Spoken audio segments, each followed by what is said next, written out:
We'll call to order the meeting of the Public Safety Commission for April 29th, 2024. Good evening, everyone. Nice to be back here. Last time we were doing this on Zoom, so nice to be back in person again.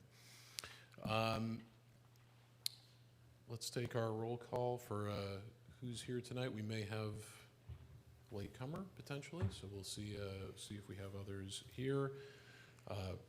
We can just go down the row. Brian? Here. Joe? Here. Norma? Here. Sharon? Here. And Jay? Here. Perfect. So if we will, and right on cue, we will add a couple to the mix.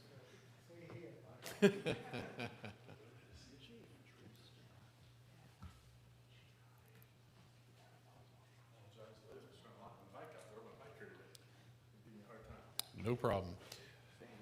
We're just doing roll call, gentlemen, so we'll ask you to turn your microphones on for just a moment. And Jeff? Present. Perfect. And Ryan? Present. Great, we've got everyone now, so right on time. Thanks, everybody. Sharon, would you like to lead us in the Pledge of Allegiance?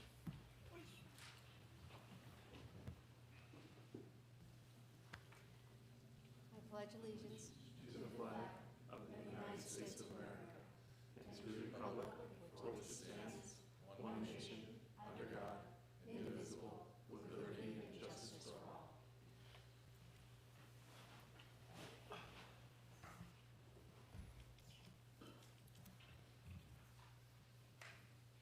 All right, hopefully everyone has had a chance to review the agenda for tonight. We've got one small change. We're just going to change the order of the Sheriff's Department and the Highway Patrol's presentation. Other than that, our agenda should remain the same. Can we have a motion to approve tonight's agenda? Yes.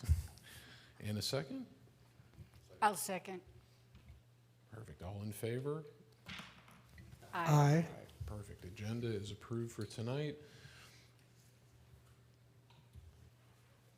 And I believe everybody should have had a chance to look at the minutes from our last meeting, February 5th, 2024. I think we have a slightly revised version with a couple small typo fixes, but any other call-outs or concerns on the minutes from the last meeting? Otherwise, we'd ask for a motion to approve. Motion to approve. They've all been fixed. Perfect. I second. All in favor of approving our minutes from the last meeting? Aye. Aye. Aye. Perfect. All right.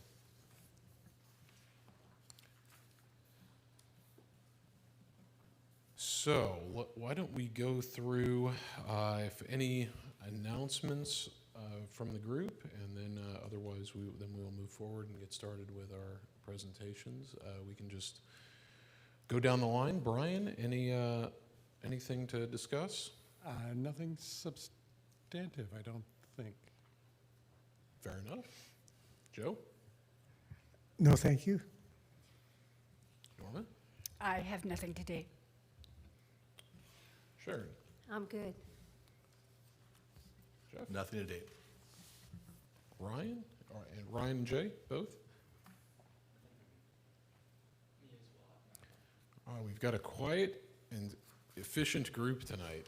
Excellent. Well, I think only comment I have is it's been a little bit since we have got together, but in that time we had our Crime Prevention Expo, which many were at, some participated in. So just a belated thank you to those that participated as our partners, those that were there as part of our audience, both virtual and in person. It was quite a successful event, I think. We had a number of people in-house, I think a standing room only crowd here, along with over 100, 130 or so people, I think, online. If you didn't see it, as a reminder, it is available on the city website. So check it out. There's some great presentations on a number of topics relating to crime prevention in the community. So please do check that out. Matt, I'm sorry, I do have one announcement. You got it. At the last city council meeting, Epic made a present. It's been about a year in the making, a lot of volunteer work, and Mike Stahl did a fantastic job of pulling that together with Mike Dyer's help in pointing in the right direction of what we should be highlighting. And it is now available, free to the public, and simple download. It's Epic space Calabasas on the either the Apple Store or Google Play. So I encourage everybody who doesn't have it already to download it. It's fantastic and is going to be critical when the time comes. That's all. And if I could piggyback onto that, if anybody here doesn't have it and wants to, I have it, and there's a very convenient QR code that you can share with anybody once you have it, and it'll take you right to the location that you need to in order to download. Thanks. And I have one other suggestion. When there's time again, I would like to see the presentation done here as well, just to another place to repeat what's out there and how people can access it and how important it is, because the biggest thing is you don't need a internet to go to this, to use this app, which is pretty darn good. And then one quick thing, I think maybe if we can have the city of Calabasas maybe create an Instagram post to post the details about the app and maybe the QR code, and then people can repost it. I think that'll be a good way to get a bigger audience through social media, since I think the city of Calabasas has like 3,000, a few thousand followers on Instagram, so that could be a good way. And then I don't know if this is possible, but through like the if you sign up for the announcements for each like commission, I don't know if we could send it through there. I know if there's some type of announcement system we could advertise this by, but I know social media could work for sure. Great, thank you, everybody. I have it. I signed up. Terrific. Any other announcements? Mike, anything on your side to start us off with? No. Okay, good deal. Then we'll check. It looks like a light audience tonight. Doesn't look like any oral communications, no cards. No cards. All right. Then we will move into our agency reports. As suggested, we'll start off with Highway Patrol tonight. So come on up, officer. Good evening, Officer Ramsey, California Highway Patrol, West Valley Office. I'm the Public Information Officer. We had actually a very good last quarter. We're down about 15% on accidents on both north and southbound. And even with all the rain, which was very surprising that we were down, because other areas we are definitely up because of the rain. This last quarter, we had 26 collisions on the northbound, and we had 28 on the southbound.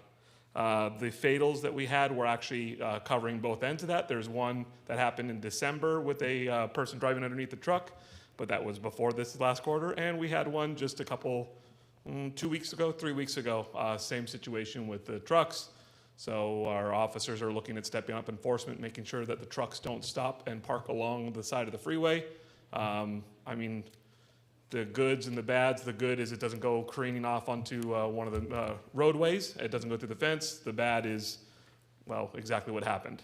Our DUIs were down also. We only had one DUI in each one of those northbound and southbounds, and only a few hit and runs. So overall, we're doing good. And the year before, it was 31 and 33. So down five crashes on each side. So we'll continue to keep doing our patrol. We've got 9 new recruits that are at our office, and we have 2 more coming in about a month. So we are all tied up with new officers, training them. So in the next 2 months, we'll have 9 new officers on the road that will hopefully get to know the area real quick, and we'll hopefully fill up the ranks so that we'll have even more enforcement on the roadways. And that's it. That's great. Questions, comments? No, thank you for that report, and keep up the good work. And if any of your local Boy Scouts are interested in FRS radios. We're interested in them having them. Okay. Thanks. Questions, comments on this side? How are things in Topanga Canyon? Topanga Canyon is taking it on the chin right now. It's going to be closed for at least, they're saying at least till fall, but dealing with Caltrans, you never know what that's going to mean. If they've got all hands on deck, it works great, but if the weather doesn't cooperate, then we're going to have more of the same. They're working, they've got their engineers, they're cutting paths along the south side of it. They're cutting paths to get engineers up to the top. But as of right now, Topanga's going to be closed, it looks like, until, I think they said, the last I heard was mid-fall. Don't quote me on that, but I believe mid-fall is when they last said. So they're working diligently, but they can't, as they've said multiple times, they can't start at the foot. They got to start at the head. They have to start at the very top. And with water still leaching into the hillsides, and they're still getting running water and pools and stuff like that, they said it's very unstable. So with that, they had to go down to Tuna Canyon, which has created a problem down Tuna Canyon because everybody that normally goes down Topanga has to go down there. Caltrans has installed a traffic light along PCH and Tuna Canyon to help alleviate some of the issues with trying to get out of there. But I think this is going to be a problem for a while. Thank you. Any other questions? Yeah, I was going to mention Topanga too. It'll be interesting, I think, for the statistics for the next quarter, I would imagine, if there's a rise in collisions, traffic, things like that from the increase on the 101. And anything to update or talk about with the wildlife crossing? I know there's been construction there. Any significant issues that the group should be aware of with I that? believe this is the last week for the southbound closures, I believe. And then next week, they're going to start on the northbound, the intermittent northbound closures, so that it'll be closed probably from 9 p.m. to about 5 a.m. At least at those times, I'd try and avoid taking any way past there. So, and they're looking at they've looked at getting units, our units out there to do traffic control, even for getting off the freeway to get back on the freeway. I don't know if that's panning out how they wanted it to. Everything is contracts and things like that. But there was talk about that. That was the last I heard of it, though. Other than that, it looks like it's going very well. I haven't heard any issues from them. No slowdowns, and everything seems to be right on schedule. We happened to get caught in that Wednesday evening, and the guidance was terrific. There were CHP and sheriff guiding us off. We had no problem at all, and it was about 11:30 at night. That's good to hear. We haven't, being at the office as much as I have been, I have not gotten any complaints. I haven't gotten any emails. I haven't gotten any death threats, so that's good. All the things that I expect, and I haven't gotten any of them. So that makes sense then that everything's working like a well-oiled machine. Great. Any other comments, questions? No, pretty good. Great. Well, thank you so much, Officer Ramstead. Appreciate you coming down. Thank you very much. See you soon. All right. Thank you. Deputy DiMatteo, you're up. All yours for the sheriff's report.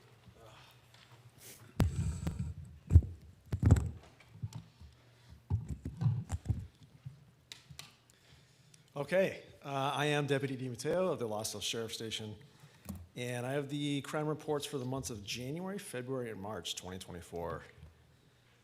And to start it off, this report indicates that there was a rape that occurred in the month of March. I just want to let you know, though, however, this is incorrect. This incident occurred in the city of Agoura Hills, and I've since made a correction to this report to have it removed from the Calabasas crime report officially. We did have two strong armed robberies. Both incidents occurred in the same retail establishment on Agoura Road. Items were stolen, and store employees were assaulted in the process. The suspects in each of these incidents were arrested by deputies. We did have one armed robbery. This incident took place in the Commons parking lot. Victim was sitting in his vehicle and was approached by two suspects with firearms. The suspects removed the victim's watch and stole a backpack from his front seat, which contained additional high-end watches. The total loss in value is approximately $800,000. And because of the significant amount, this case is being handled by our major crimes unit. We did have 6 assaults. 5 of those assaults were domestic violence related. The other assault occurred on Parkmore Road. A process server attempted to serve legal paperwork to a resident. And that resident wasn't very happy and pulled a gun on the process server. Told him to get off his property. That resident was unfortunately arrested for assault. We're worth 23 total burglaries in those 3 months. 16 of those were to residences and 7 were to businesses. The common theme of backyard burglaries continue to exist throughout Southern California. And the standard security measures that I've been preaching for months and months and months still come into play. So lock down your backyards. We did have 21 grand thefts, 14 vehicle burglaries, 12 thefts from unlocked vehicles, 11 petty thefts, and these thefts include retail theft, mail theft, package theft, those things. We did have 7 stolen cars, and these cars range from all different types to Priuses to BMWs to Lexuses, newer models, and a couple CRVs. And then to top it off, we had 1 arson. This incident occurred near the intersection of DeBerry Drive and Dantes View Drive. A male adult flicked a lit cigarette into dry brush, burning approximately 0.5 acres. The suspect was issued a citation for recklessly causing a fire and was also burned in the process and treated for his injuries. That's all I have for now. Any questions, comments, or concerns? Actually, I have a question. Sure. Thank you for the report, by the way. I know in the past, the Sheriff's Department has sponsored catalytic converter etching programs. Are you still doing that? Yes, we are. We just have to put those together and have a business to volunteer their time to do those. So we can put one together. And also, I just wanted to let the public know that so etching a catalytic converter doesn't prevent its theft. All it does is serialize that item of your vehicle. And in the event it is stolen and recovered by deputies, now we have a victim to the crime, which will in turn create a harsher penalty for whoever's in possession of that converter. So yes, we will host those events still, but I recommend going to your local dealership or body shop and getting a theft protection device installed on your vehicle. I can't recommend which device because I'm not here to sell anything. So do your research. They're widely available, and I recommend getting one. I have one. I brought the subject up because I recently purchased a new vehicle for my wife. And as we were going through all the paperwork, one of the forms that they handed me was this saying, declining the permanent marking of vehicle's catalytic converter. It basically says, we'll do it for you, unless you tell us you don't want to have it done. So that must be a new service.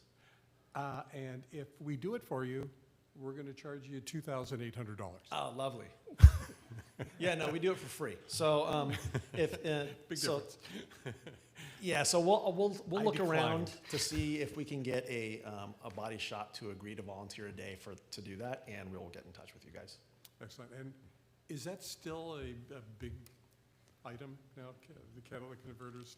It goes in waves, so you'll see a lot of it, in chunks, and then it slows down. But yes, it still exists, just not as much. And are we seeing much in the way of copper theft? Gosh, we did for a point there, or for a small period, but that's pretty uncommon also. Okay. All right. Thank you.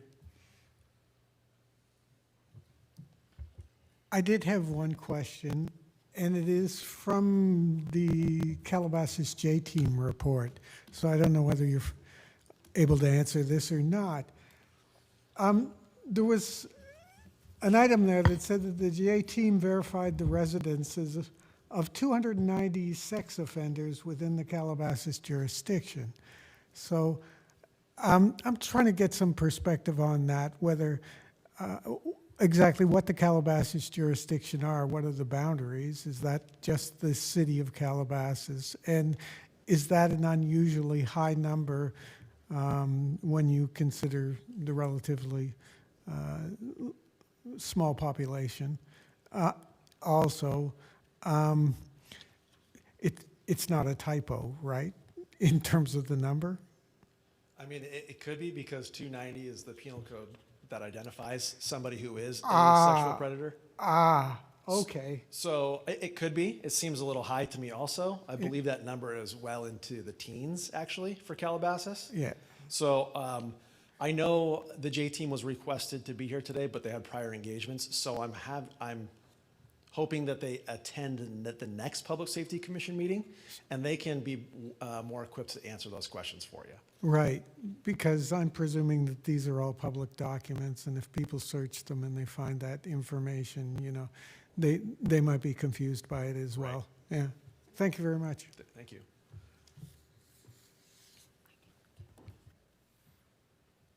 Any other questions? Jeff, go for it. Coming out of the crime symposium, one of the things that we talked about was the ability to begin to connect with cameras out in the center out there that you guys are building. Is that still in the offering? Is that something that's being done? I know it's being done for instance, the lake side of it in the Ridge, another homeowner association where they are connecting. Yes, so connectlosangelescounty.org, connectlosangelescounty.org. So there's two parts to this program.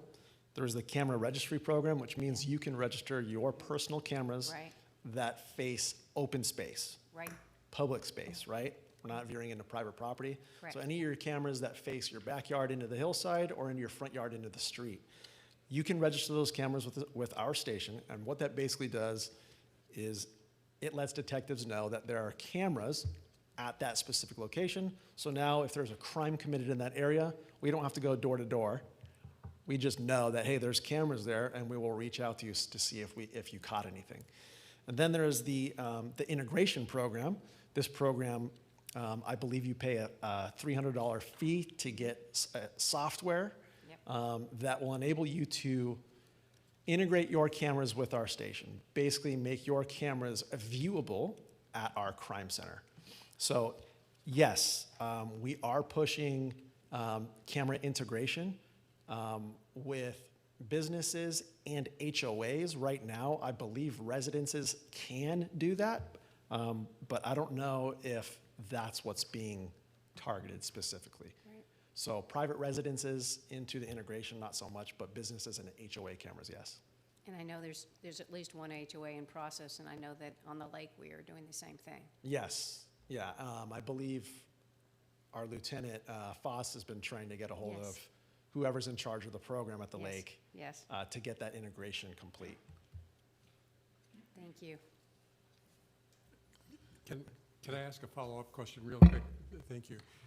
Staffing, do you have sufficient numbers of people to monitor these cameras, or is it just something that you would look at in retrospect if somebody reports a problem?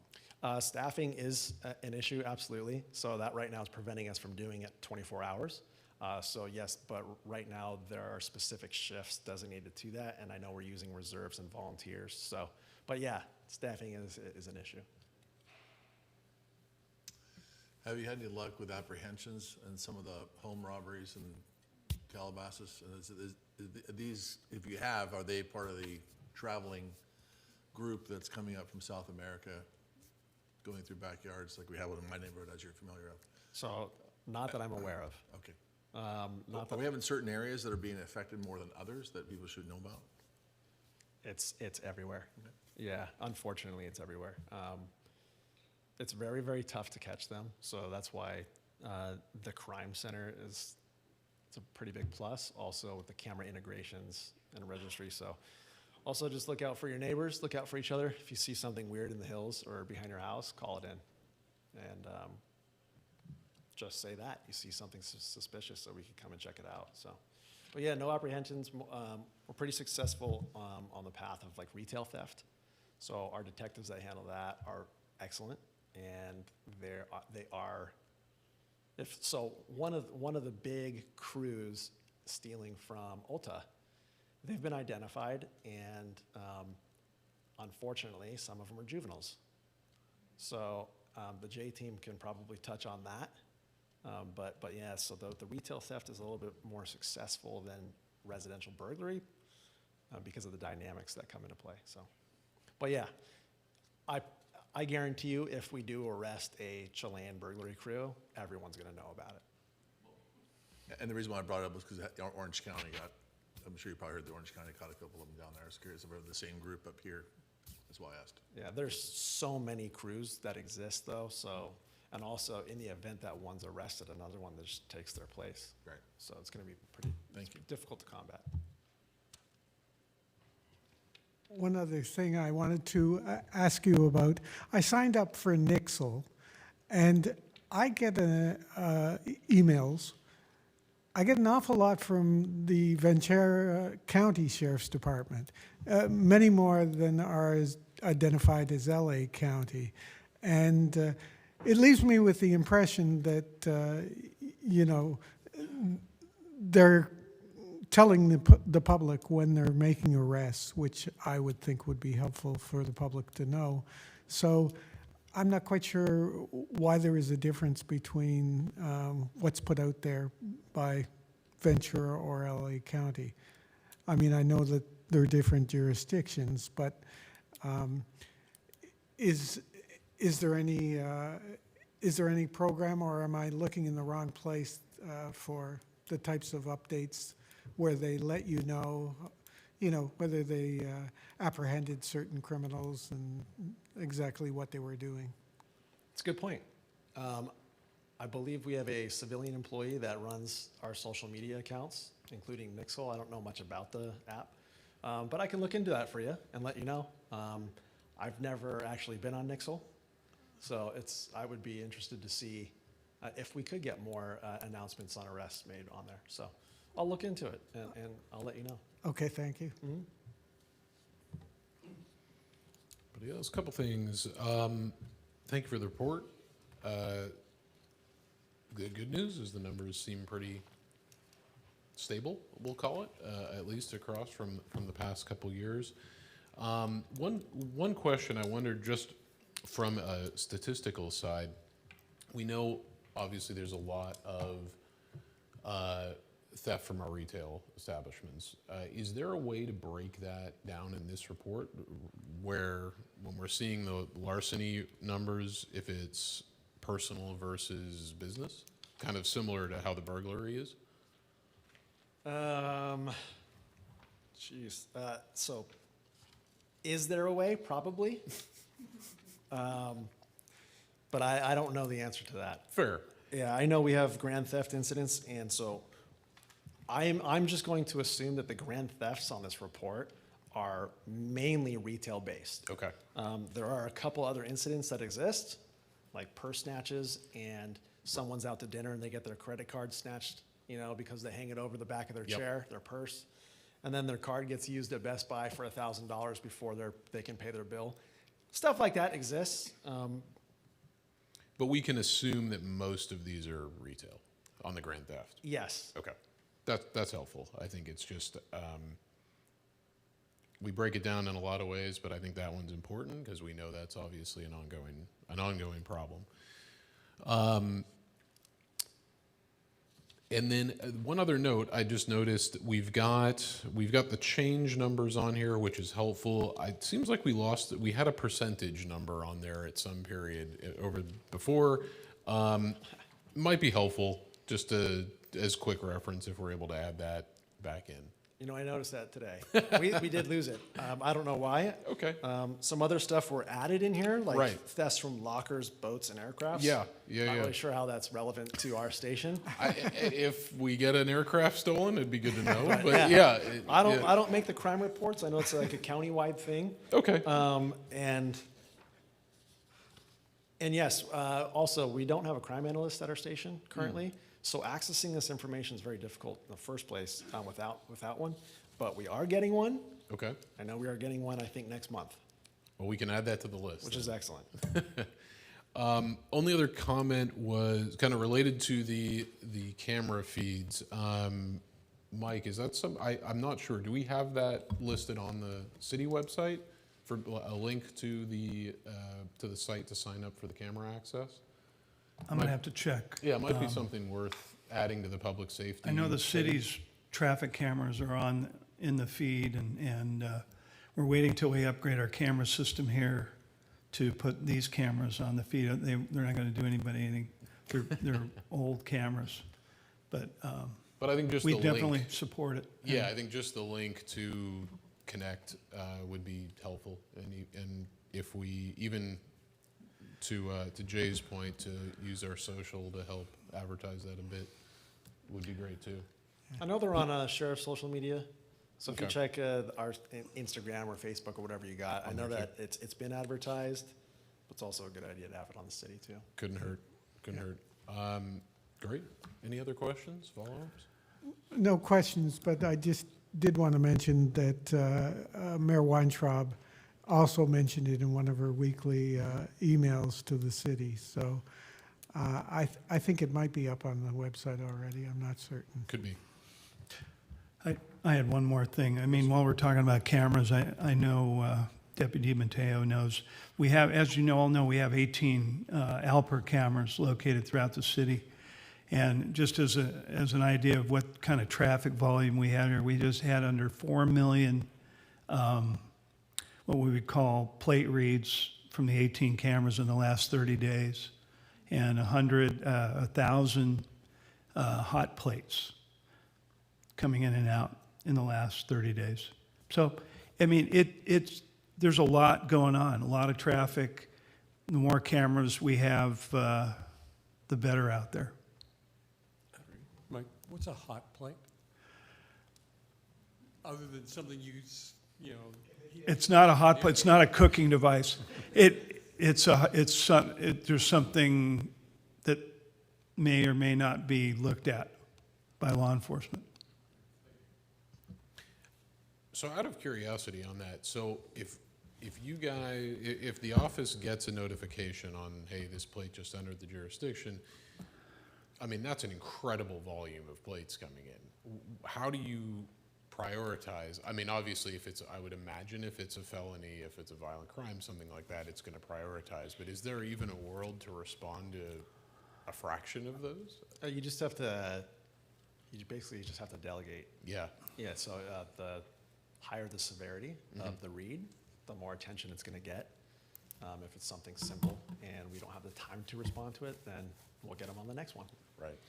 Fair enough. Yeah, because that's a pretty amazing number. So, great. Any other follow-ups? Well, thank you so much. Thank you. Stay safe. Appreciate your time. All right. Chief Smith, please. Well, good welcome. evening. Thank you, Drew Smith, Los Angeles County Fire Department, and thank you for your support and your leadership to the Los Angeles County Fire Department. Just wanted to let you know with our law partners, Deputy Mateo's having a great hair day today. by the way. I was wearing a hat.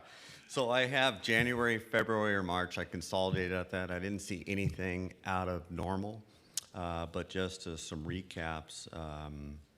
We had a total of 388 medical calls, and with that, 96 required advanced life support, 193 basic life support, and we transported 289 patients. We had a total of 9 fires. One was a room and contents fire, all of them relatively small and a scale of things. Vehicle fires, outdoor trash fires and such, total of 9, so that was all within what we normally see within the city. We had 4 hazardous condition calls in total, 38 service calls, and 132 good intent calls. And I'd like to focus on good intent calls, which I like, is because it means people are observant and they're calling for us to go and evaluate. So I really encourage the citizens to really, if you see something, call us. And with the fire department, our law partners, that's what we do. We go out and evaluate to see what the nature of the emergency is or is not. Your fire family's doing good. We're at full staffing and looking forward to getting out of the wet season because, as you know, it's been relatively busy. It taxed all the agencies with what we had from the law side of the house, public works side of the house, fire side of the house. So it was relatively busy, as we've all seen. And going into this month, well, one fun thing, on May 11th, we're doing our Fire Service Day for the fire department. It's going to be at Fire Station 89 in Agora Hills, and that's at 39575 Canwood Street. So it's in between Canaan and Reyes Adobe there, so right on the north side of the highway. And wanted to say thank you to Chief Dyer for the EOC exercise we did last week.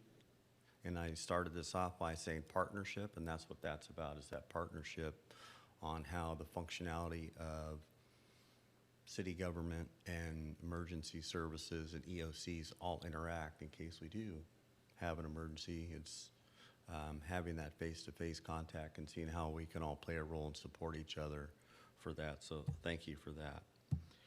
And we'll be starting our defensible space inspections, or generically known as brush clearance, and that starts in May. And so with that, your jurisdictional fire stations will be going out doing those inspections. And so we try to be sensitive to the timing of that because we don't want residents to have to do it twice. Meaning if we get Mother Nature gives us some more precipitation, you have green up again, then they have to cut it. So we know the ones that we need to focus on and those ones that we need to give a little more time to, so the residents don't have to do it twice. So that'll start here in May on the inland side. And two other things. This is probably the last report you'll hear from me that doesn't have a snake call.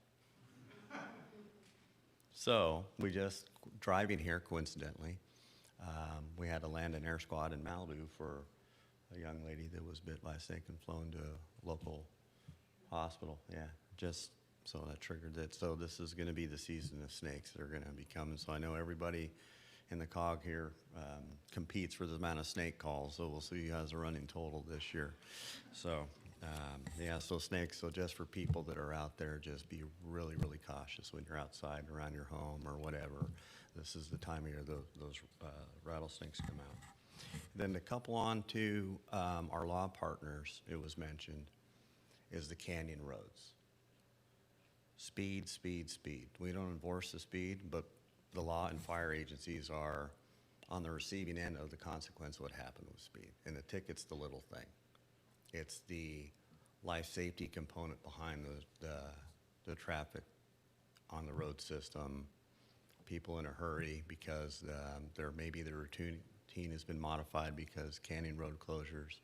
So we're just, all of us in the public safety component are really wanting people just to slow down because it does have consequence. We don't want bad outcomes. So road speeds and canyon roads. And that's all I have for this evening. Any questions for me? Two things. First off, I see the black band on your badge. Sorry for your loss. Oh, thank you. Out of curiosity, where was this? I mean, where was the? Oh, so we had one of our soon-to-be retired individuals who was on vacation in Texas and suffered a cardiac arrest on vacation. Yeah. Sorry to hear that. Yeah, getting ready to retire this month. Horrible. Okay, my second question is number of people are waiting for the second shoe to fall relative to brush clearance in the Zone 0. Okay. Do you have a general timeline or time frame for when we're going to be seeing the fire department come back out? Absolutely not, but I can talk to it. So there's really two different elements to that 0 to 5 foot or Zone 0. We have always been able to write within any amount of distance from 0 to 200 feet. So the intent of the fire code and how that looks now, if there's something within that 0 to 5 feet, we're able to write that now. But the law that's going to be is, let's just say pending, has a different interpretation of what we write. That means 0 combustibles, generically speaking. But right now, if there's something within that 0 to 5 feet, we can actually right on that if we need to. We always have been for 50 years probably at least, so. But I don't have an answer of when that's gonna come down. I know it's in the pending department. And when you say right, We can cite for people for accumulation of, let's just say, clutter or combustibles that are over what we would call a good, safe limit to have. So if we have unmaintained ornamental vegetation that looks really nice, it's green on the outside and it's all dead in the inside, hey, we'd like you to thin that. If you have an accumulation of pine needles in your rain gutters or stuff that's accumulated on the roof, that's within 0 to 5 feet. We write that all the time. There's something that is of a high receptive component to that ember cast is what we really want to target at. 0 to 5 in the pending new law that may come down is in response to ember receptiveness, the amount of embers that go around your structure and the ability for them to catch your house on fire, because it's highly receptive, as you know, in Yes. what you do, Brian. And thank you. One follow-up question. 8,400 homes in Calabasas. You don't have that many people out there who are looking at this. Is there any standard that you hold the people who are doing the evaluations to? So is there any consistency? There is. So we have every year, we have annual defensible space inspection training. So all of your firefighters here, all the firefighters throughout the county go through training every year in response to go and do the inspection. So it's not something we just go out to. We conduct very formal training, PowerPoints, about 2 hours that we go through if there's anything new or any revision is the same, on that. So we go through training annually before we start conducting this. Excellent. Thank you very much. And Thank thank you you. for everything you do for the city. Appreciate it, thank you. Hi, thank you very much. I'm glad you brought up clearance because I have a question regarding that. There are some people in the city whose property backs up onto other privately owned property, but that property is a large area. It's, for instance, a ranch. So even 200 feet out from that ranch owner's house, they might be clean. But some of their trees, materials, brush is very close to somebody else's house. So I'm wondering, how can the fire department help in that situation? Because they're not going to come out and write up the ranch owner, but the property owner who is beside that ranch and has these concerns, they're going to be impacted by that. And I know that the question's been asked a couple of times of me, and I don't really know what the answer is. You seem to be suggesting that, because I have heard people talk about, oh, my neighbor's tree just dumps all kinds of pine needles on top of my roof. So in that particular case, it becomes the homeowner's issue, or do you also talk to the neighbor about the tree that's causing the problem? So those are two questions, and I have even more. And I have 2 answers. I might even Excellent. throw in a third one for you. All right. Okay, so the homeowners are required to maintain their property. Okay, so, and it's up to 200 feet. We have the ability to write up to 200. Sometimes it might be a 50-foot thing is all we need because it goes to where it's something that's improved. So we can write up to 200 feet. So a couple layers to that. If your property is clear to your property line, and then your neighbor's property, like a ranch owner, somebody has a large parcel, borders yours, and it's into that 200 foot, we go, ooh, this needs some attention. It's actually whoever the landowner, and if that landowner has property that is relatively close to the neighbor, it's the landowner's responsibility to clear within that 100 or 200 feet. That's their responsibility. However, we do have in our map programs, we have the ability to look at the parcel lines. We're not always going to get it right. I'm going to tell you that right now. or not, because some of the property lines are hard to identify when you're out there. So some of them we may have to take a closer look at. So if a homeowner gets a notice, they can say, hey, well, that's not even my property. Then we go, oh, okay. Then we go and talk to the neighbor. That's what we do. Okay. And then if those, so the third layer to that is, if you're open to open space, let's just say, I get this question all the time with MRCA property, is the homeowner, which most of them, unless they're new, they know that they had the ability to go in and cut onto that MRCA property. They don't clear their own properties that are close to structures. They don't do that. It becomes the homeowner's responsibility, even though it's MRCA property, to go and do the weed whacking or whatever it may be. And are you allowed to do that without their are. permission? Mm-hmm. Okay. Yeah, that's implied that you do that, correct. And then you can reach out to them if you have any questions on if there's anything specific. But usually all the properties that we have here, there's nothing that's really changed on the land ownership unless it's a new owner. People know what they need to do. Right. I think that that's exactly the situation I was describing to you with the ranch owner. It's changed hands. Yeah, So, so, yeah. um, But we'll work with all parties and we can go out and say, okay, this is, if people just don't know, that's what we're there to do. We're there to help them out so they can meet the need of the defensible space. And the second question was more in residential areas. For instance, I live in Deer Springs. I'm 5 feet from my fence, which is separating me from my neighbor, who is 5 feet from it. So there's only 10 feet in between the two of us. So, somebody has a tree, it's going to go all over the place one way or the other. Correct. But if it's causing a problem, how does that get dealt with? So that's a shared responsibility. So if your neighbor has a large tree that dumps a lot of dead needles or whatever it may be, leaves, onto your property, it really becomes your responsibility to clean that off. No different than if a wind blows a bunch of leaves from who knows where it come on your property, it's up to you to clean it. But if it's a maintenance issue with the homeowner, we go and talk to the homeowner because it's delivering a lot of dead material out of it.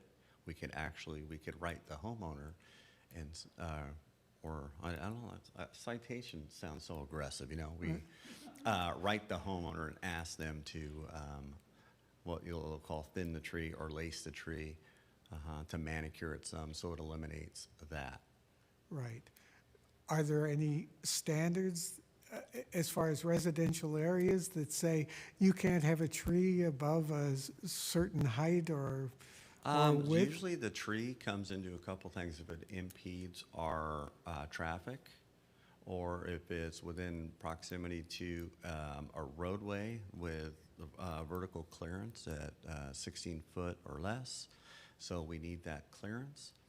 And really, we'd have to look at the tree. Everyone is really specific. We can't just go and say, oh, you need to thin that tree, and it's an oak tree. There's a permitting process for cutting oak. So we look at each one individually, but truthfully, the area reputable tree trimming companies, they truly know what to do. Okay. They do. And on the brush clearance and the mention of snakes, it sounds to me like if you're out there clearing your brush, you better be paying attention to such things. So Absolutely. that's good to know.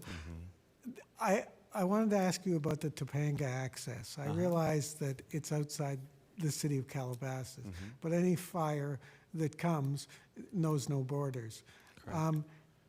Are you going to be in a position where you're going to still be able to access all of the areas with fire equipment on the ground, or is it going to have to be an aerial fight until the situation on Topanga Canyon gets remedied?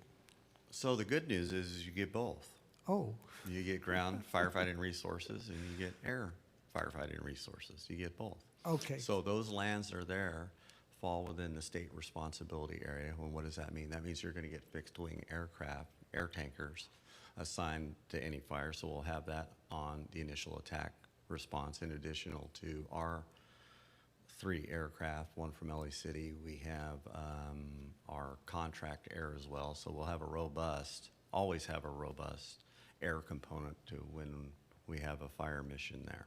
And so traffic and road closures or anything is always a moving target. So actually, we know we have this slide on Topanga Canyon. That is a known. We know that it is closed at this point in time. What we don't like is the unknowns.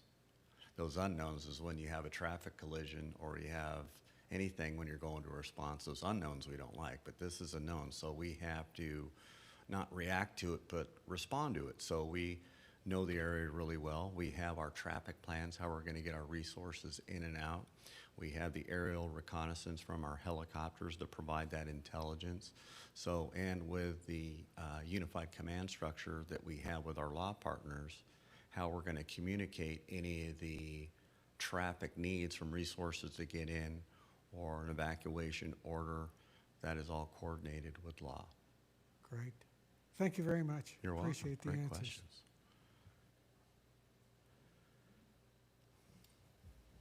Joe, I think you can go on the lacounty.org and look at there's like a diagram on there about brush clearance and what the distances are. It would help the chief out, but that's a good resource to go on there. It shows you all the distances, what's required for the homeowners, and I'm pretty sure it's on our website. It is.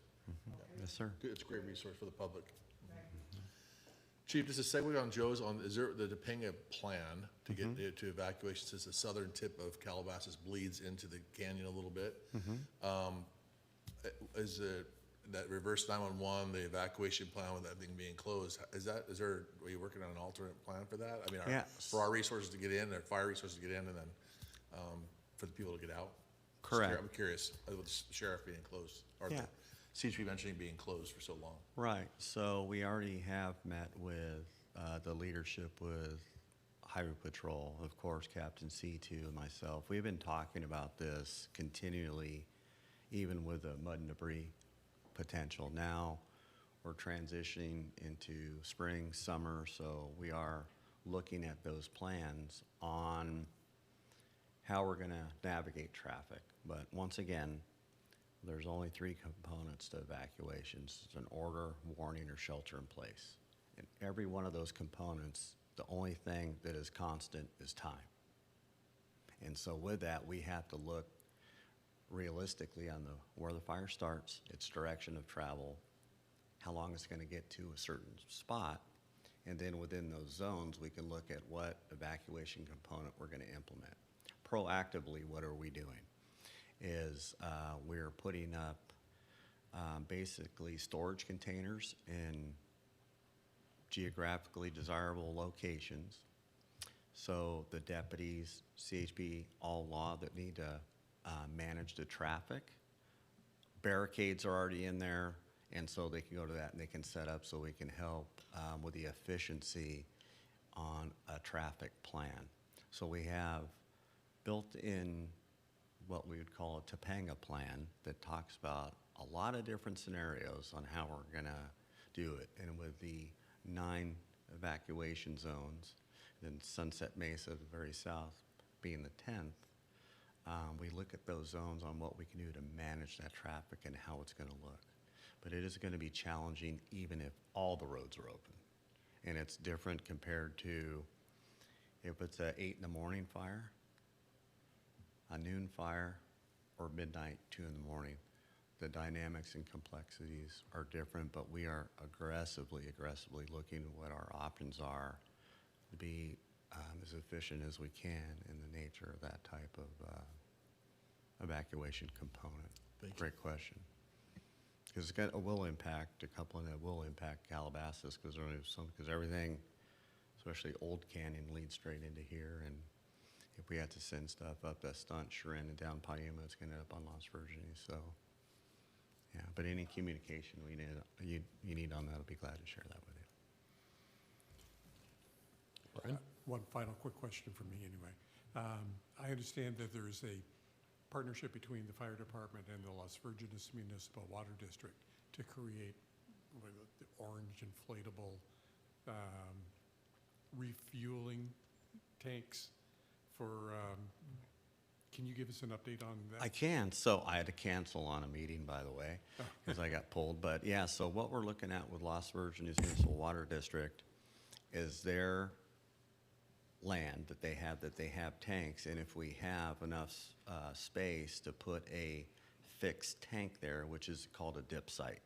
So we have two options with our helicopters, is we can land them and ground fill them with fire hoses, or they can hover and snorkel. And one of our helicopters is 365 gallons, one of our helicopters is 1,000 gallons, and the third helicopter is 3,000 gallons.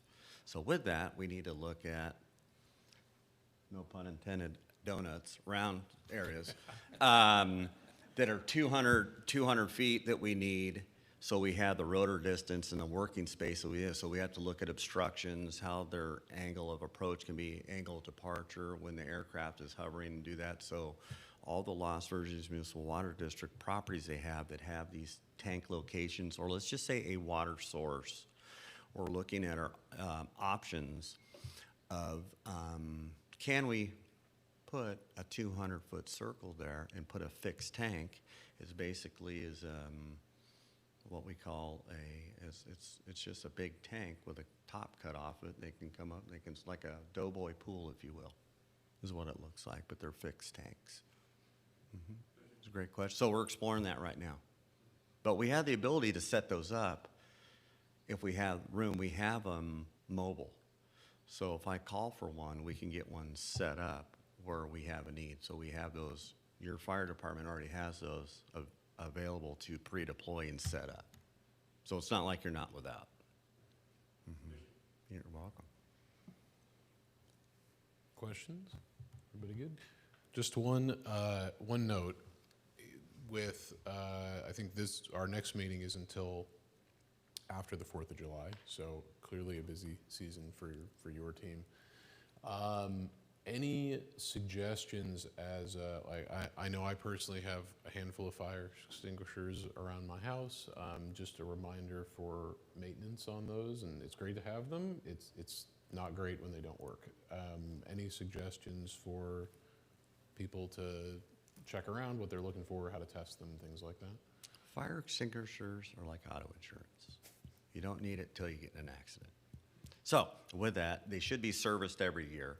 You can get one at one that you need that's accommodating to your kitchen, which is smaller. You can have a larger one. The generic one that usually we do, it has a rating of 2A, 10BC, and you can go, that's really a good fit for all occasions. And with that, I know that if you have an inspection that needs to be done, or you have an oxygen that needs to be done every year.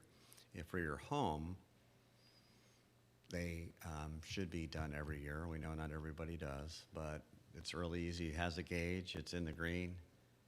You should be good if it's within a year, and if anything after a year, it may be good. So we look at people that have fire extinguishers, personal use in their cars, and really you don't want to travel more than 50 to 75 feet or go through 2 doors or more to get to a fire extinguisher.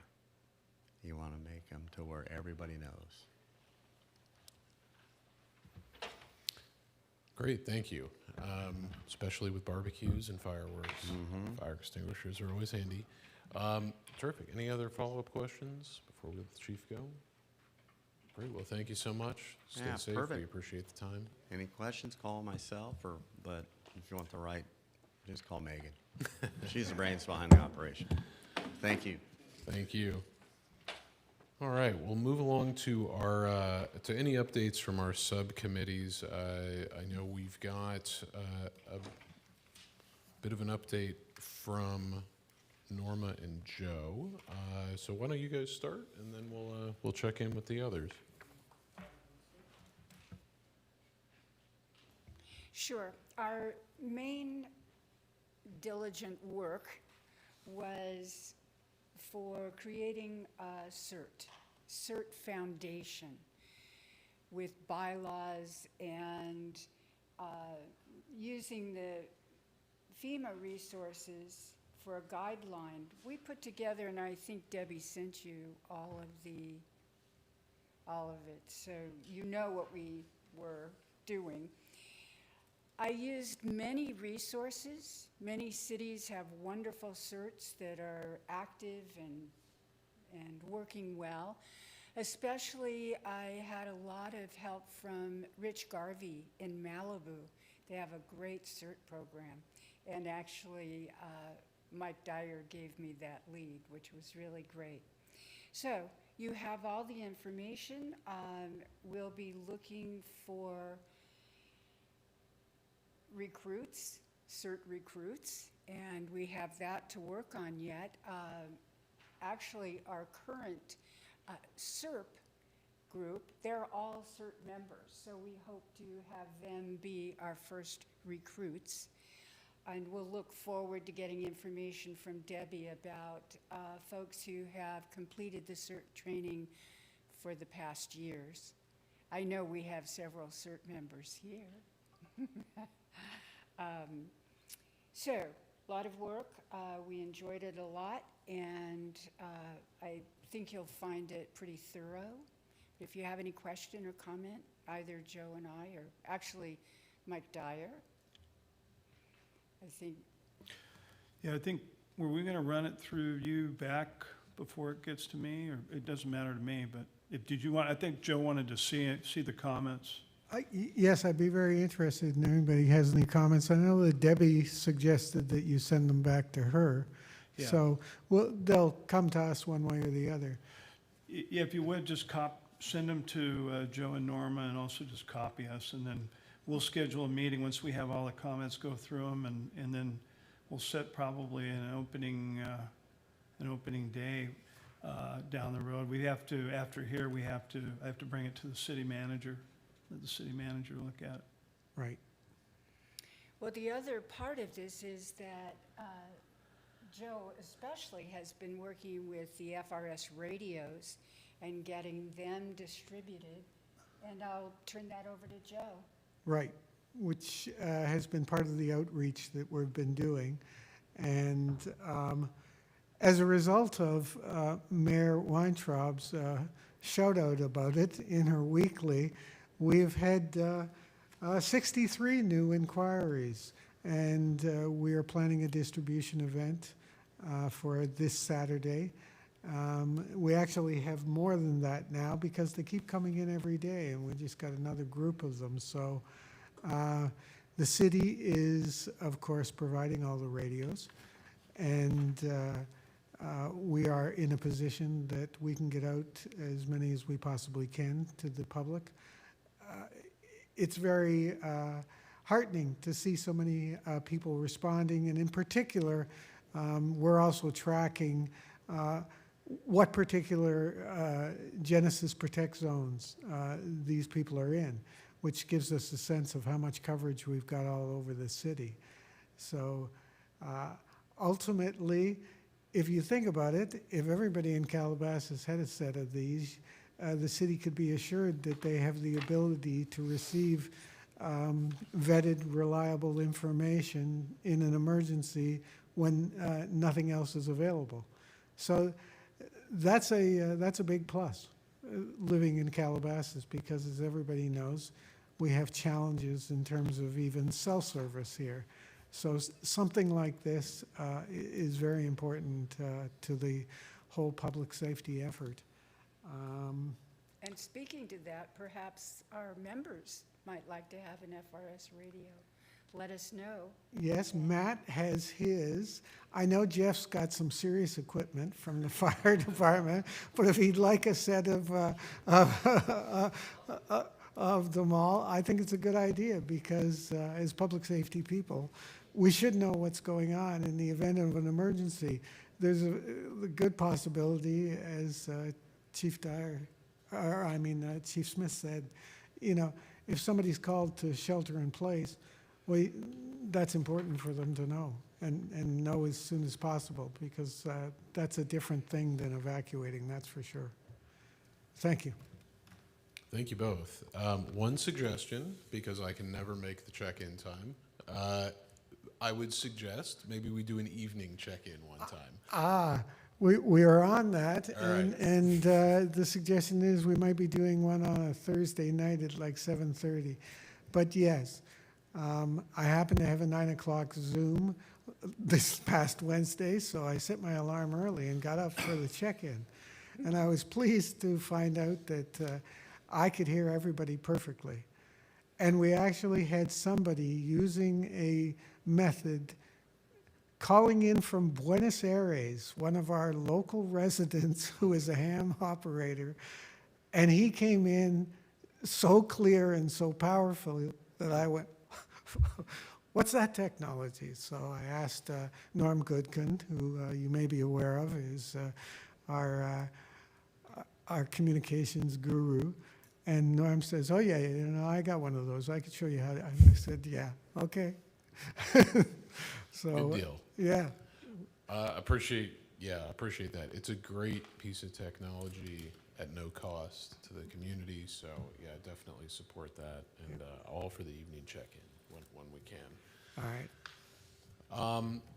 Brian, Jeff, any updates on the fire or Epic side of things?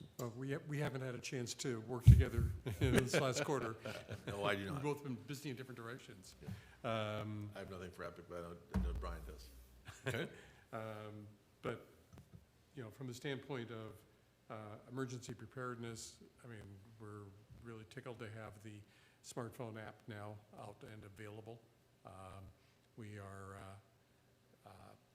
we have a couple of grant requests out, one of which would allow us to translate it into Spanish so that it would be available for Spanish speakers. We are still doing home hardening evaluations. We are, Joe and Norm and Norma all working on,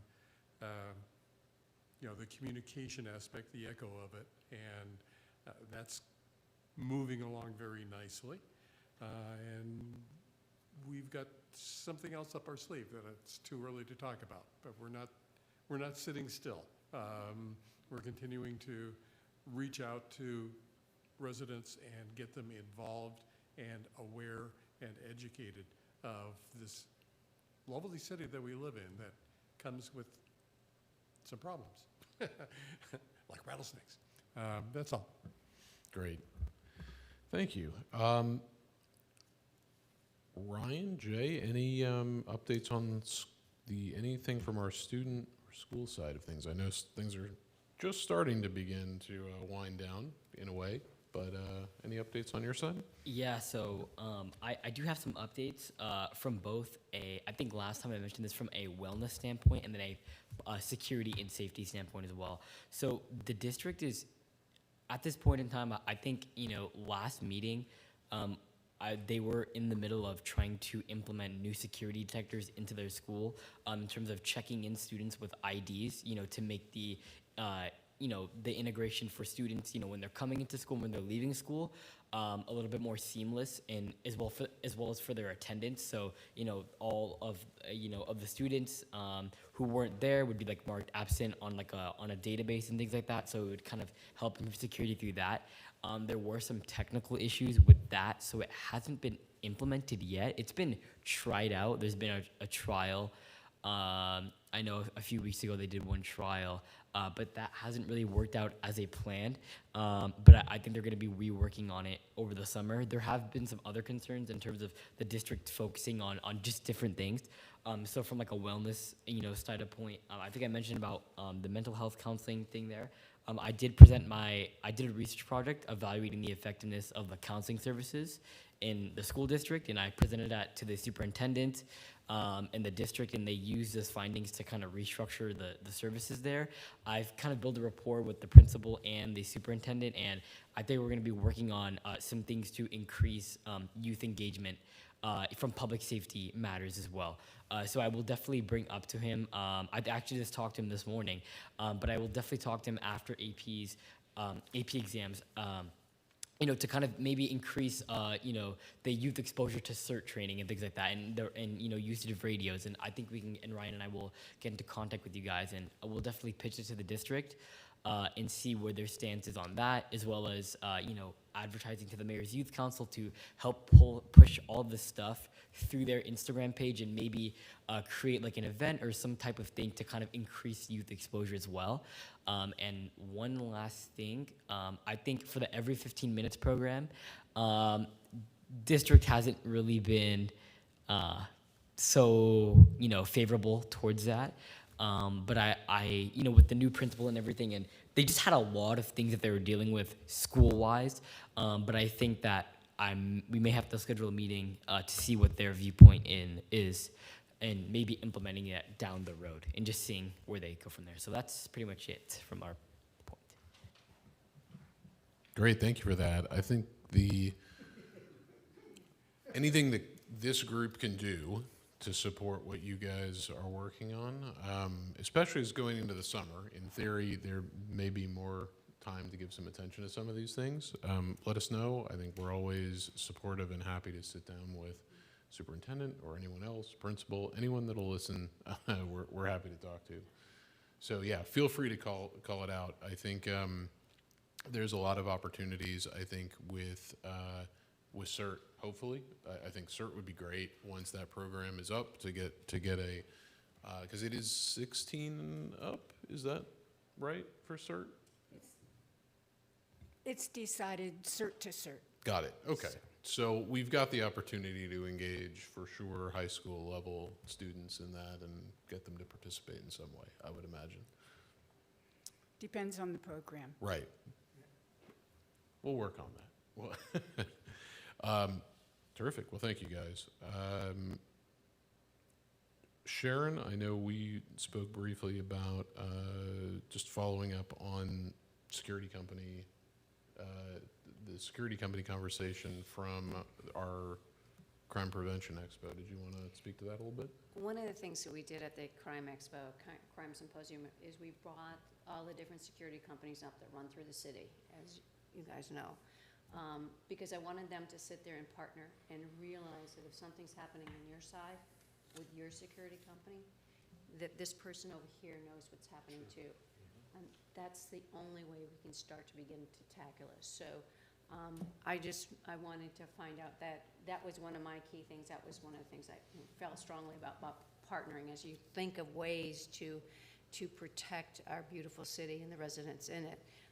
Anything that we can throw out there to deter is a good thing. So that was one of the things I wanted to find out, if we had actually put all of those companies together yet from a city perspective. Yes, we have. The city had a meeting with security companies, a roundtable in this very room about 2 months ago, about a month and a half ago. Also with sheriff in there too, as well. And we're going to continue that. At least there's been a change in city leadership who has the security companies, but Right. we're going to keep the ball rolling and have the security companies meeting in here. And we're going to have some, an app or a chat where they can all talk to one another. I think that's, coming out of there, that's, for me, that's one of the highlights, is the fact that it's been all these years, and finally, we can get Secure All, the Archon, Allied, covered, all talking. And there are several of them out there. That was the amazing thing, and we just need them to talk. And we've got a new person in the area for Allied who is tremendous, Bill. I had the pleasure. I would agree with that. I had the pleasure of having a long conversation with him, and I'm quite impressed. Great. And the other thing I want to Yeah. say is thank you to Mike, Debbie, Matt, on being, and everybody here being supportive of that symposium. That was a long time coming, and I think, other than the glitch of communication outside, it was a wonderful event and very, very well attended. I had not seen that many people in the city in one spot in a long time. Agreed. So thank you. Agreed. Thank you. Agreed. I think the only follow-up I had around the crime and law enforcement side was, just continued interest, and I think we need to continue to talk to the sheriff about the volunteer program to see how we can better leverage that. We'll continue to have those conversations and see what city council is interested in doing from a support level, I think is also important. Obviously, there'll be some commitments from the city before we can really do a program like that. So more to come on that. Great. Well, I think we will hand it over to you, Mike, Okay. for public safety and emergency preparedness All report. right. Starting off, there's going to be a Be Prepared Safety Fair that's being sponsored by Assemblymember Jackie Irwin and Supervisor Lindsay Horvath on June 8th this year. And it's going to be held from 10 a.m. to 1 p.m. at the Calabasas Community Center. So the city, we're supporting any way we can logistically with the fair. This is a free, family-friendly event featuring safety booths covering topics on earthquakes, fires, floods, CPR, medical issues, and much more. There'll be canines, mini therapy horses, touch-a-track safety vehicles, mobile vaccine clinic, and displays, as well as presentations by our local law enforcement and fire department folks. And the city, hopefully, our EOC trailer will be in town by then, and we're going to have the EOC trailer hooked up and ready to go there. And we'll also have a booth at the fair. Great. I'd say anything, I'm sure this group would be, if they're available, would be glad to participate. So let us know, with the booth, with volunteer time, whatever it might be, let us know. I'm sure we can get some support from this group. Thank you. Thank you.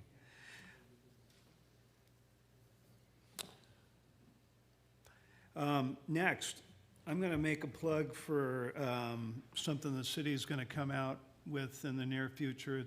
It's going to be an emergency preparedness packet. It's going to have, in the packet, it's going to have an updated emergency guide with the QR codes, including the QR code for the smartphone app. We're going to include that in there. But a part of this packet is going to also be the Genesis Protect map, an 11 by 17 map, also a circuit map with the circuits that everybody has, magnet for the refrigerator, and wallet cards to know your zone and also know your circuit. So we're in the final stages of that right now. As soon as the graphics are done, we'll bring it here for the public safety commissioners to take a look at, provide any input, and then we want to get it out hopefully before fire season coming up here. Distribution of radios, just to piggyback on what Joe said, the city just purchased 80 additional pairs.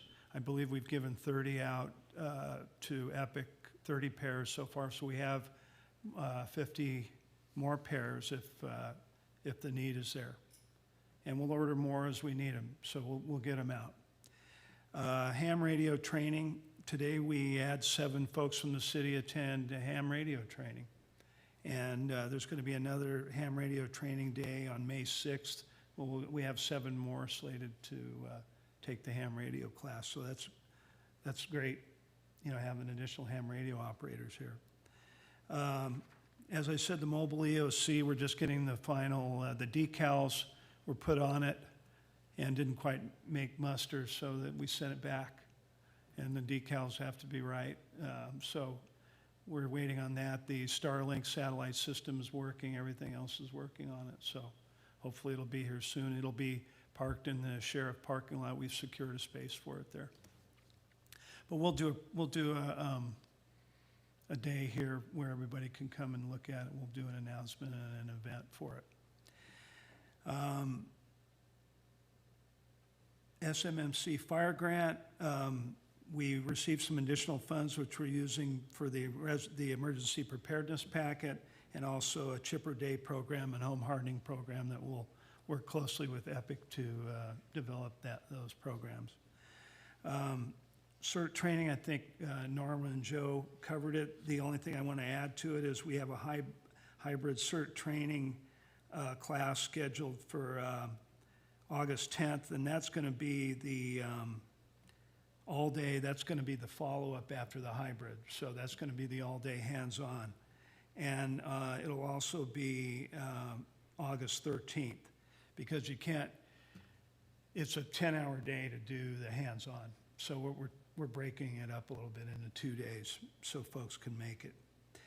And it'll be held at the community center, and the Los Angeles County Fire Department CERT cadre will be doing the hands-on.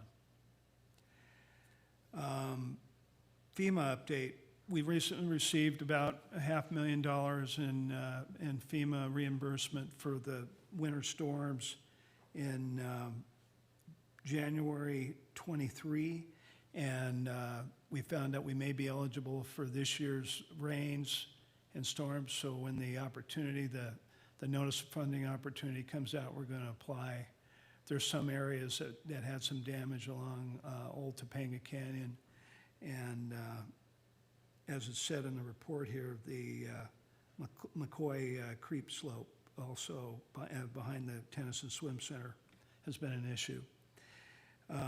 Training, as Drew mentioned, we recently did a tabletop this past week with our executive team, with the city. Law enforcement attended, county OEM attended, and fire attended, and we did a tabletop on debris flow. Not fire, but debris flow, and I thought it was timely based on what we've had this past year. And we used last year's fire training, burn scars, where the debris flow is going to be. So I thought it was pretty successful. We're going to cancel our June training that we previously scheduled because, believe it or not, I hate to say this, but the trainer is no longer with us. And we found another trainer, and we're going to reschedule that training to August 12th and 13th. And that'll be more like the training that we did last year in June. It'll be the more all hands on deck city staff. But we're going to do it not all at once. We're going to do it in modules, separate 4 or 5 hour modules. And we'll do it over 2 days. We have a couple CSTI instructors that are going to come in and do the training. So we'll make sure that EPIC is invited as part of the communications section. Security gates. I want to say that the Allied person working with him on the security gates has been really pleasant surprise. And we had a first training session last week where we went out to the gates and had them opened, and the guards opened the gates. We have a tabletop with them tomorrow.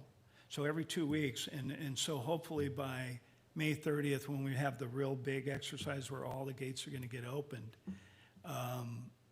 it's going to go like clockwork. And I've never been more confident that it's going to do so. I wouldn't have told you that before this person came.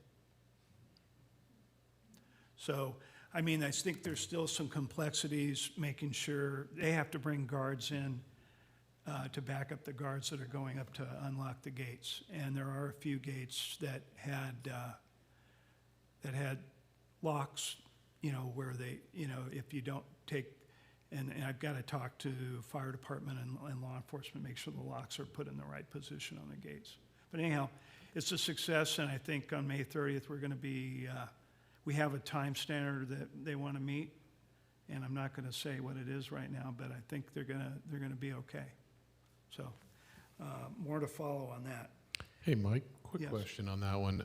Just to cross over in a couple of things. Have we talked to the security companies, especially the ones manning these gates, to equip them with the radios? No. But that might be a good resource. So especially at the manned guard booths for each of the HOAs, maybe there's a set of radios so they can hear the traffic if something's going on.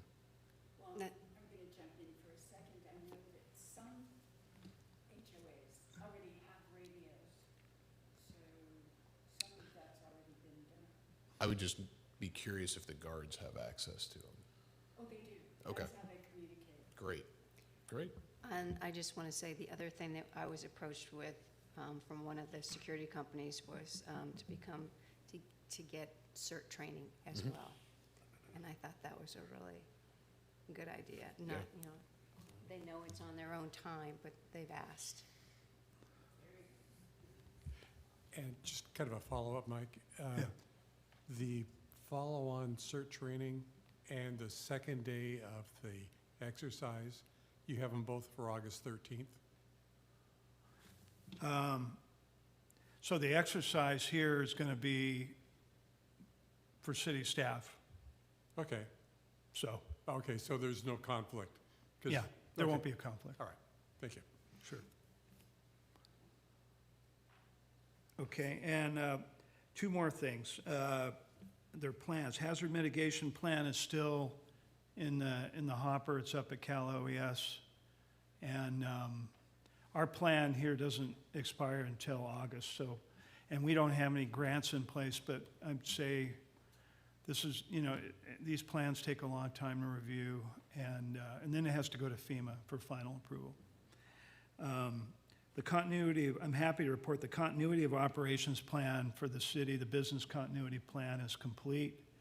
And we were gonna do follow-up training in June, but I'm gonna move it to October to coincide with Earthquake Month and do this continuity of operations training. This is what continuity of operations for city staff is. If an example is if the city manager's out, who's gonna take over? If I'm out, who's gonna take over? If Public Works is out, who takes over? And so it's to maintain city business continuity. And where do we go and where do we report to? So we'll have a tabletop in October and take people through the plan and make sure people know that, so the plan isn't up on the shelf and people don't look at it. So every city staff, the department directors had input on the priority of who's going to be in command if they're not here. And so we never had one of these, so I'm glad we have one now, and we're going to exercise it in October. And that's all I have. Any questions? Just one on my side. Wondering if there's been any updates with the storage container conversations. I know some were visited a little while back. I think, Brian, you went out, and Sharon too. Has there been any more conversation about maybe a more effective way to use those, or if we continue using them?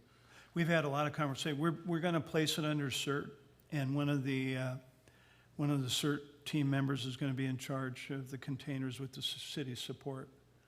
But we have to, I think, once CERT's on the ground and it's ready to go, then we really have to inventory each of the containers. The other thing is we have to make sure we have a person that could staff the container, because it doesn't make sense to have the container if you have nobody to staff it. And city staff's going to be here, probably right in this room or next door. Agreed. Yeah, it seems like with CERT, it makes a lot of sense, and just building out I think really for me at least, it would be building out an understanding of what we truly need those for, what we can effectively do with those. Exactly. As they're spread out around the city, you know. Exactly. I mean, and if you have 6 or 8 or 10 or 15 containers and you have 2 people to staff it. Right. So we have to make sure we have the staff for it. We have to inventory some of the containers will need to be replaced. And we Agreed. know that. Yeah. Okay, great. We'll include that with the CERT conversation for the next time. Any questions for Mike? No? All right. Thank you, Mike. That's a lot. That's a lot. It's good stuff. And again, with the both the hybrid CERT training and with the safety fair, keep this group in the loop. Anything we can do, I'm sure, to participate or help promote it would be great. Thank you. For future agenda items, we've got a couple notes with an appreciation luncheon in Teen Court. I think we'll keep those on hold at the moment. I haven't heard any updates with teen court in quite some time. Not sure if anybody else has any updates on that one. Oh, Irma? Actually, Yeah. James Bazagian, that's really a big interest of his, and he's working on getting that up and running again. Great. It'll be a while. Fair. Okay, then we'll just leave it as a future item to see if there's any involvement from our side. Explorer program and J-Team, I know we're looking to have at the next meeting based on availability, since tonight didn't work out. So any other future agenda items anyone would like to add in for the moment? We'll reassess before the next meeting. Okay? Actually, Yes, sir. are we, the city, planning on having an emergency prep event? In addition to the one on June 8th? Yes. Not at this time. Okay. I'd be curious what the turnout is on June 8th. I know we've done these in the past, and it's been kind of a mixed response sometimes. Sometimes we get a lot, sometimes not as much. So hopefully good weather and good advertising will bring in a lot. We'll see how that event goes. I think it's going to be, there's a lot of resources being marshaled for it, so. Yeah. Great. And it's at the community center. Yeah. So that was one of the reasons too, when we were asked about doing it, it's here. I'm wondering, Sorry, if you're next. ECHO shouldn't be doing more than just a show and tell at the June 8th event, but actually having people doing a kind of a mini drill as they're coming. I know, just, sorry, top of my head stuff. I'll leave it to the big brains to figure out. All right. I'll ask any final notes before Yeah, we. I was going to say, one of the speakers at the June 8th event, I heard her speak at the last event that Lindsay Horvath presented as well. This woman is incredible. She ran through a lot of material in a very accessible way. She's incredibly knowledgeable about earthquake preparations and the reality of it. And I know that fire gets a lot more play in Calabasas than earthquakes, but earthquakes are, going to be a showstopper if it happens. So I would encourage people to come out to the event if they can, for no other reason than to hear that woman. Great. And Jay, Ryan, it may be something from the Mayor's Youth Council side. Might be an interesting event for you guys to help support too, if that comes along, depending what we do, but maybe from that side too. All right. If no other notes, I will look for a motion to adjourn our meeting. I'll make a motion to adjourn. Jeff, second? All right. Then we are adjourned for tonight. Our next scheduled meeting will be July 22nd, 2024. Look forward to seeing everybody then. Thank you again for coming out tonight, and have a good evening, everyone. Have a good summer, too. Good night.